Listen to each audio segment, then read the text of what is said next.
Aloha, and welcome to the Student Production Center. My name is Matt Spencer, Media Specialist here at the SPC.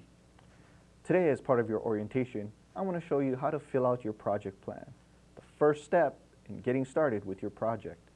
Why don't we go inside and get started?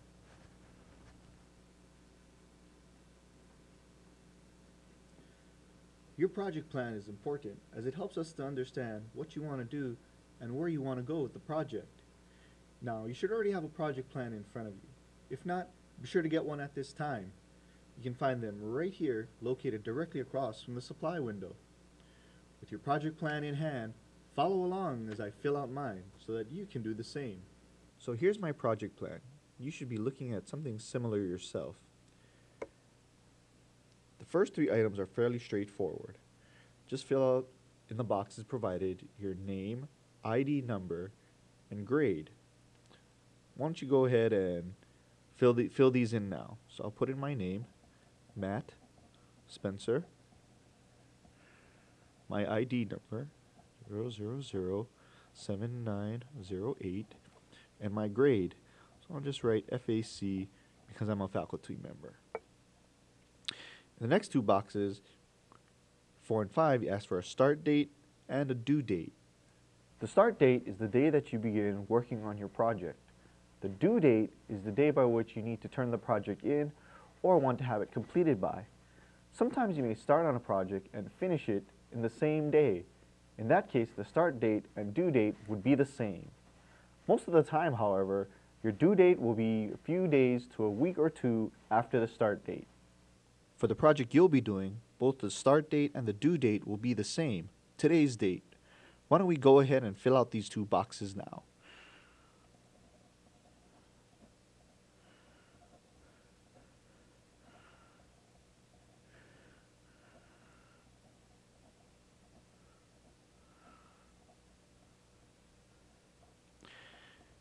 In box 6, it asks us, what is the purpose of this project?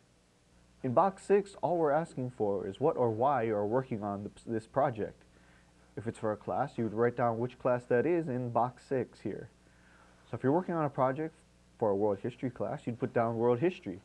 If you were working on a poster for a biology class, you'd put down biology. And if you were working on a project for your English 9 class, you'd put, you guessed it, English 9.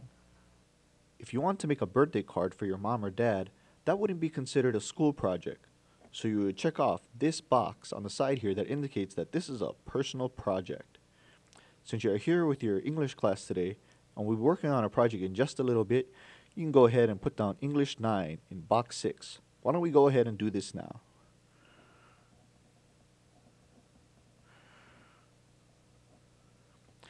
Here in box 7, it asks, describe the target audience. What we're asking for in box 7 is who is going to be reading or viewing the final product.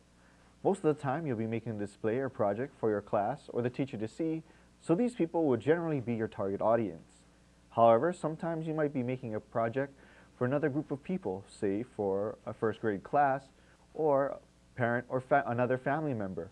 By letting us know who the target audience is, it can help us format your project appropriately.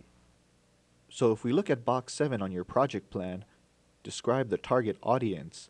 Since you're here with your English class, you can go ahead and put down that your target audience will be your classmates and your teacher.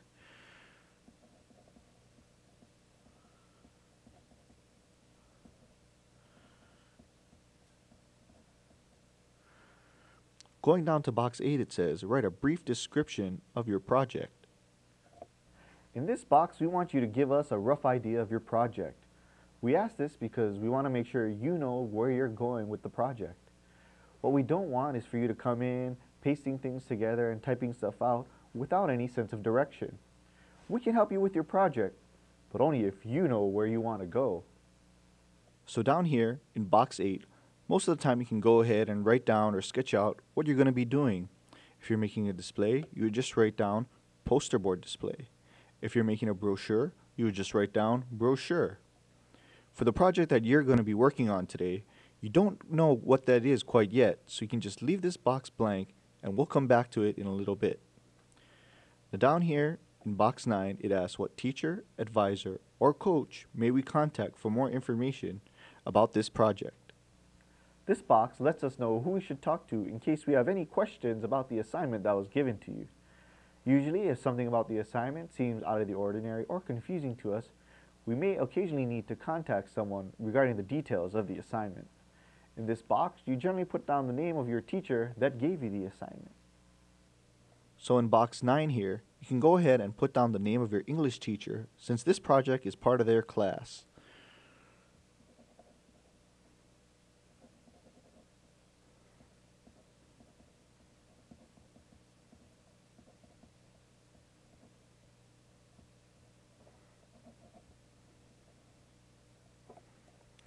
Finally, in box 10, it asks for media specialist and date. For box 10, go ahead and leave this box blank. Once you have the entire project plan filled out, please see a media specialist such as myself so that we can look over your project plan, give you a few tips or suggestions, and ask you any questions if necessary. After we look it over, we'll sign off on the project down here in box 10 so that you can get started and on your way. That's about everything you need to know in order to fill out your project plan. In just a bit, your SPC orientation will continue. Before we move on though, are there any questions?